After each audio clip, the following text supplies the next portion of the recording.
eu sou a Andrei e esse é o canal Biolodeia. É um prazer enorme estar aqui com vocês. E eu desejo grandemente estar contribuindo com vocês para o sucesso na prova do Enem. Um grande abraço. Essa é a nossa aula de número 4.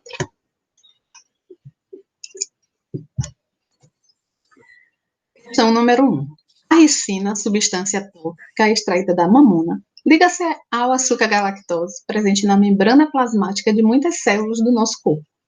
Após serem endocitadas, penetram no citoplasma da célula, onde destroem os ribossomos, matando a célula em poucos minutos. Sadava, vida, a ciência da biologia. O uso dessa substância, ela pode ocasionar a morte de uma pessoa ao inibir diretamente a síntese de proteínas. Essa síntese de proteínas, ela é feita quando o nosso DNA, ele tem todas as informações guardadas sobre o indivíduo e sobre a produção de proteínas necessárias ao desenvolvimento e à vida desse indivíduo. Só que o DNA, ele envia essas informações ao RNA, aos RNAs, que são 3. RNA mensageiro, que vai decodificar a mensagem, o RNA transportador, que vai transportar os aminoácidos para a produção dessa proteína, e o RNA ribossômico, que é quem vai sintetizar, ou seja, vai juntar esses aminoácidos para a formação da proteína.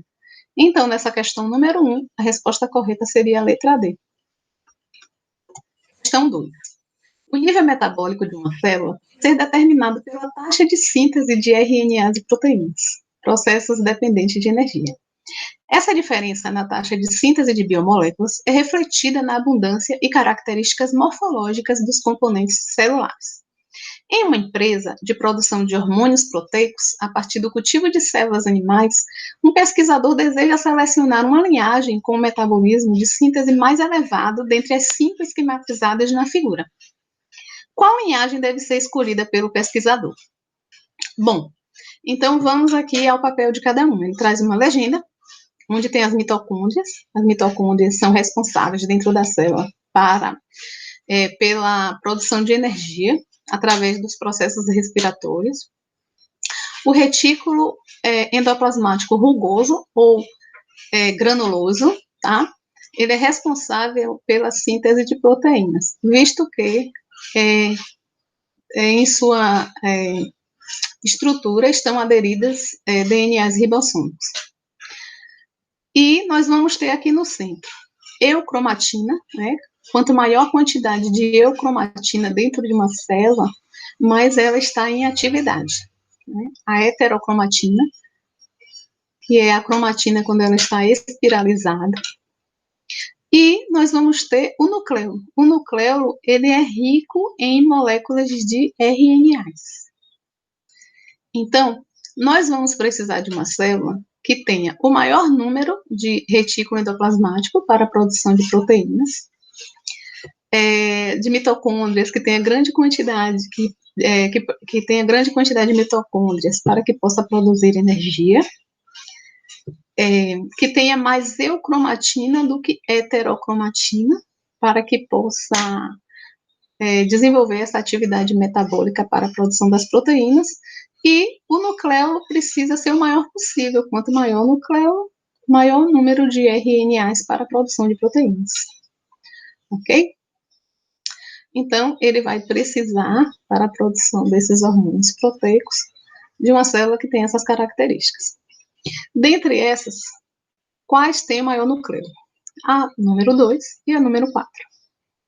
Só que nós vamos precisar da que seja mais abundante em tudo. A número 2 tem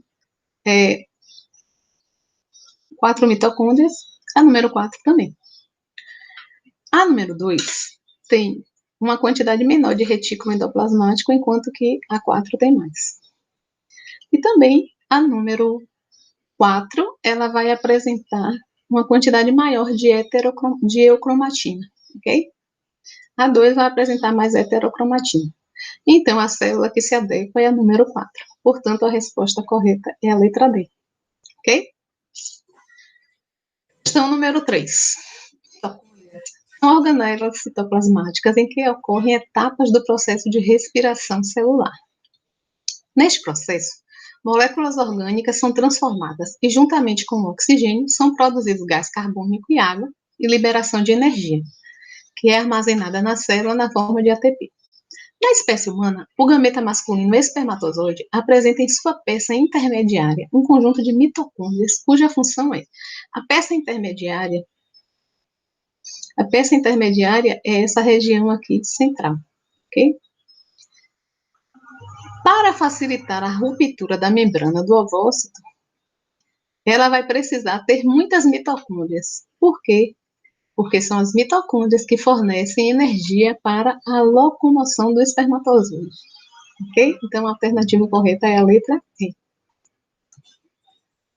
Questão número 4. Um pesquisador preparou um fragmento do caule de uma flor de margarida para que pudesse ser observado em microscopia óptica. Isso aí é aquele microscópiozinho básico que a gente vê na universidade e em algumas escolas que tem também. Também preparou um fragmento de pele de rato com a mesma finalidade. Infelizmente, após algum descuido, as amostras foram misturadas. Que estruturas celulares permitiram a separação das amostras, se reconhecidas? Ou seja, quais são, nesse momento aí, as amostras foram misturadas. Só que quando você coloca no microscópio, você vai perceber que a célula vegetal, ela possui algumas características que não estão presentes na célula animal, que no caso é a parede celular e os cloroplastos, né? Cloroplastos são responsáveis pela fotossíntese, então vão estar presentes apenas em algumas algas e células vegetais. A alternativa correta, então, seria a letra E. Parede celular e cloroplastos, estruturas características de células vegetais. Ok? Questão número 5.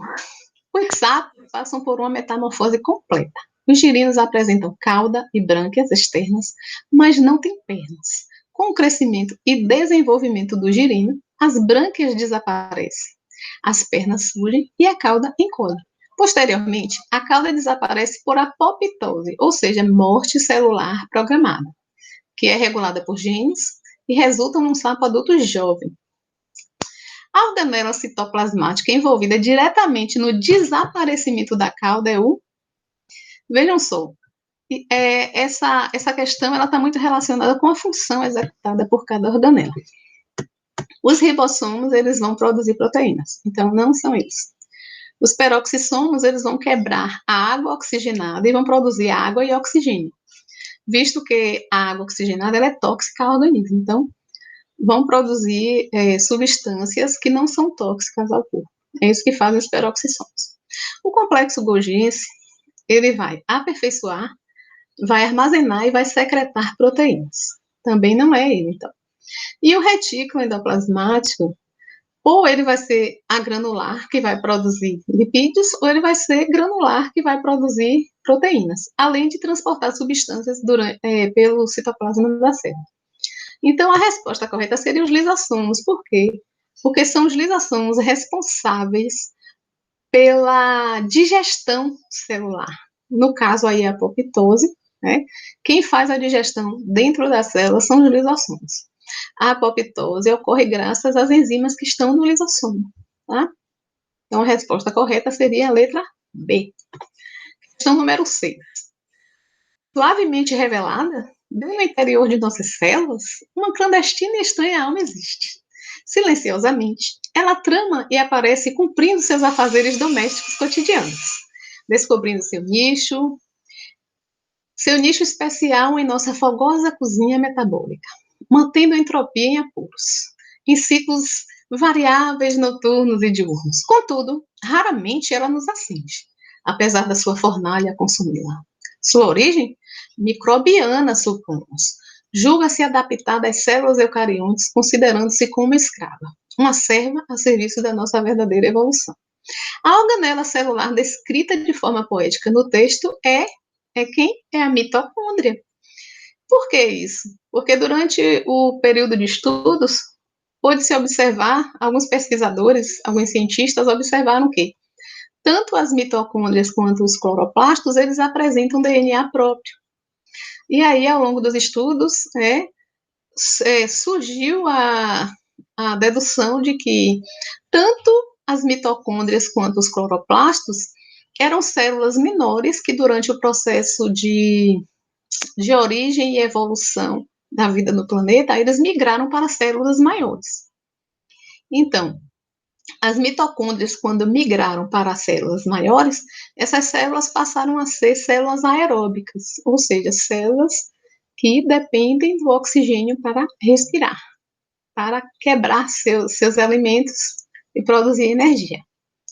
Já os cloroplastos, eles deram às células maiores, quando migraram para o interior delas, a capacidade dessas células de produzirem o próprio alimento através da fotossíntese. Então, esse foi um processo de simbiose que foi muito, muito importante para todos os seres vivos. Então, a alternativa correta aqui seria a letra C, mitocôndria. Ok? Próxima questão. Proteínas de uma célula eucariótica possuem peptídeos, sinais que são sequências de aminoácidos responsáveis pelo seu endereçamento para as diferentes organelas, de acordo com as suas funções. Um pesquisador desenvolveu uma nanopartícula capaz de carregar proteínas para dentro de tipos celulares específicos. Agora, ele quer saber se uma nanopartícula carregada com uma proteína bloqueada de ciclo de Krebs in vitro é capaz de exercer sua atividade em uma célula cancerosa, podendo cortar o aporte de energia e destruir essas células.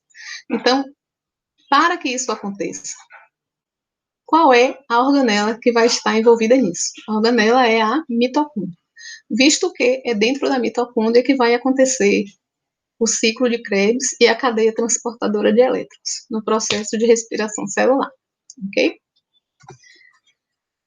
São 8. Figura ilustra um dos efeitos da osmose em uma célula. Então, nós temos a parede celular. Nesse desenho, a parede celular está bem aqui, tá? Assim por fora. Só que a célula está encolhida aqui no meio, ó, tá vendo? O que aconteceu com essa célula? Ela sofreu perda de água, ou seja, ela desidratou.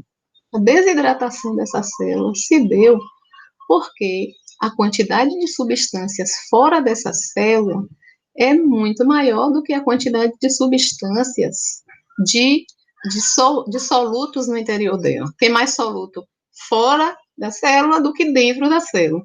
Isso aí vai provocar a desidratação da célula. Então, nós podemos dizer que o meio em que a célula está imersa é hipertônico. Por exemplo, se você pegar algum alimento e colocar dentro de uma água com grande quantidade de sal, a tendência é esse alimento perder água e o cozimento dele ficar mais lento. Ou seja, você vai ter mais dificuldade para amolecer. Se você colocar esse alimento dentro, principalmente se forem vegetais, né? Se você colocar dentro de uma solução hipotônica, que seria uma água sem nada, uma água pura, isso vai fazer com que